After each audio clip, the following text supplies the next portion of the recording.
Bonjour à toutes et à tous. Eh bien, donc je suis toujours dans mes premières impressions. Alors là, je viens de faire la fusée. Enfin, c'est pour moi qui l'ai fait, c'est l'imprimante. Je viens de lancer la fusée de Tintin. Alors, on va l'enlever. Voilà, elle se décolle toute seule. Bah oui, le plateau est froid, hein, pratiquement froid, donc ça part tout seul. Voilà, là la qualité de l'impression.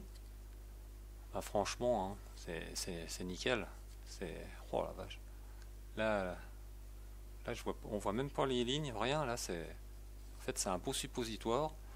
Donc voilà, le radeau dans lequel bah, il est moins épais parce que je l'ai retravaillé. Enfin, j'ai réglé, donc là, il est moins épais. Il s'enlève vraiment facilement, là, voilà.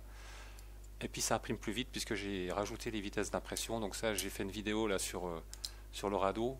Enfin, j'en ai fait deux. Donc il y en a et la première qui était pas très, c'était juste le début. Puis là, j'ai rajouté des réglages. Par contre, le truc qu'il y a, c'est que j'ai toujours ces fils, ces cheveux d'ange, comme on dit là, je sais pas quoi. Donc il y a toujours des petits fils là, je sais pas si on les voit bien. Ouais. Donc tout dépend. Ça, j'ai vu que ça venait de la température, ça venait du filament, ça venait de la rétractation. Donc j'ai joué un peu sur la rétractation. Et la chaleur, bah non, j'ai pas joué. Il faudrait que j'essaye un autre filament pour voir, mais sinon, voilà quoi. Donc là, ça s'enlève normalement. Le radeau s'enlève facilement. Hop, je tiens bien l'ensemble. Ah, puis en plus, j'ai le support qui est en dessous. Ah bah, le support est en train de partir. D'ailleurs, je sais même pas si... Ouais, non, mais j'ai préféré en mettre un. Mais il a l'air de partir tout seul. Oh, oh là là, j'ai l'intérieur. Ah oui, d'accord, une pièce à l'intérieur de la fusée, quoi, voilà, donc ça, bah, donc en plus le support, je l'ai fait moins costaud, mais bon, ça a l'air d'être costaud quand même. Donc voilà, ça c'est bien enlevé, hein, ça s'enlève tout seul. Et là, bon, bah, je laisse le. Là, il a du mal. Ah non, le radeau est encore bien accroché là. Ah si, ça part quand même bien. Ça part bien. Alors ensuite, oui, entre le support et la pièce, il y a un espace, hein, c'est dans le réglage support, c'est pareil. Dans une vidéo, je montre quel réglage faut faire pour vraiment que entre le support et la pièce que l'on fait, eh bien, qu'il y ait un petit jour, qu'il y ait une base, un plafond et une base, et comme ça se décolle vraiment tout seul. Voilà, et ben voilà la fusée. Donc j'ai juste enlevé les deux trois fils qui traînent là. On va enlever ça. Bon, je prends une petite lime là. Ah bah je l'ai pas là. Je prends une petite lime en papier carton là. Et je fous un coup de lime là-dessus, ça enlève tous les petits cheveux. Mais sinon voilà, voilà, regardez ça, c'est pas mal, hein. On va la mettre comme ça. Ouais, voilà. La fusée de Tintin. Bon, Tintin, je l'ai pas parce que mon petit-fils, bah, il est passé par là, donc il me l'a embarqué. Il faudrait que je le réimprime, mais j'ai encore pas eu le temps. Et puis à côté, bah, on a la figurine d'Astérix, qui est ma première figurine peinte. Voilà, c'est la première peinture que je fais sur une figurine. Alors j'ai pas peint la base, j'ai juste peint la figurine.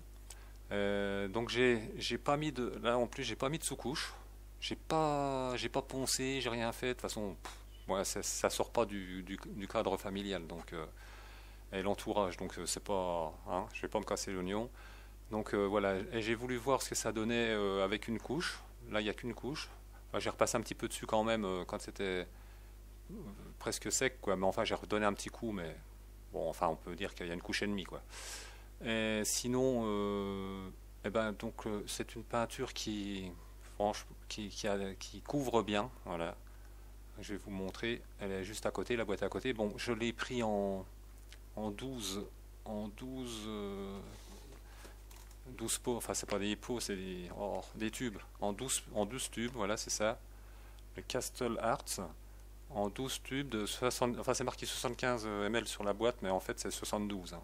Sur les tubes, je crois que c'est marqué 72. Voilà, donc ça vraiment, ça couvre vraiment bien. En plus, ça fait des gros tubes. Je vais ouvrir la boîte quand même. Alors, on a les bouquins dedans. Et voilà, ça fait des tubes comme ça, quoi. C'est quand même... Il y en a 12. Ah non, c'est 75 ml. Ah, je crois que c'est 72. Non, non, c'est bien marqué 75 sur le tube. Non, autant pour moi. Donc voilà. Et vraiment, c'est un pouvoir couvrant formidable. Hein. J'ai essayé le blanc, j'ai essayé, bon, enfin sur Astérix, on voit, j'ai essayé le blanc, le vert, j'ai mis du noir, le noir ouais. Le pantalon a un espèce de rouge, bah, c'est très bien, ça couvre bien. Les chaussures pareil. Les yeux, bah, j'ai pris vraiment un pinceau fin pour faire les cils et les yeux.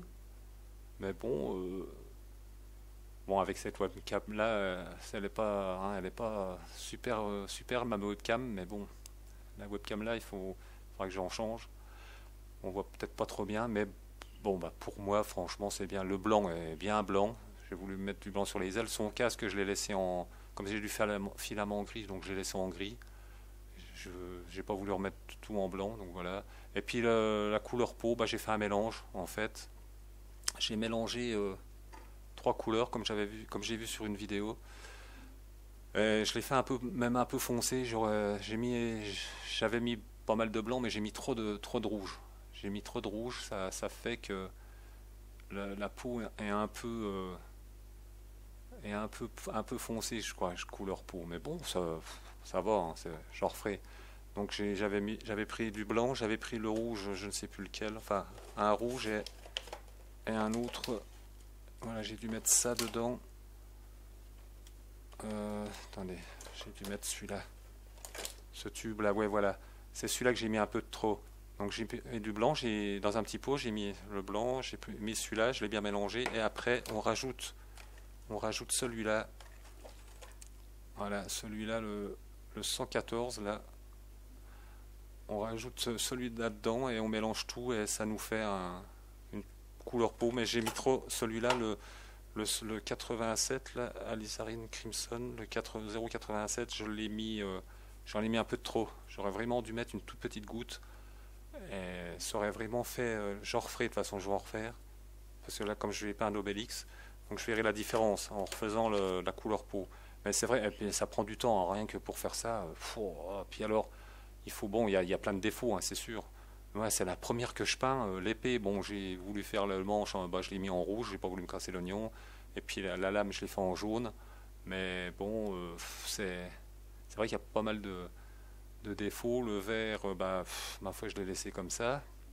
J'ai pas fait de mélange, j'ai laissé le vert comme ça. J'ai essayé de faire les boucles en jaune, mais bon, c'est pas évident. On croit que c'est. Quand on voit faire des vidéos sur YouTube, on croit que c'est simple. Mais en fait, quand on a le pinceau dans les mains, eh ben, c'est pas du tout évident, hein. C'est pas évident du tout, comme dirait l'autre. Bon bah voilà, c'était juste pour présenter ma première peinture, qui est Astérix, bon, qui est pas trop mal. La fusée, bah, ça s'est vraiment bien passé, donc le petit-fils va être content, il va avoir sa petite fusée. Et puis voilà, et, bah, je continue, donc j'ai encore d'autres figurines à faire. Et c'est pas fini, donc de temps en temps, je refoutrai des vidéos. Alors, ma foi, bonne impression à toutes et à tous, et ciao!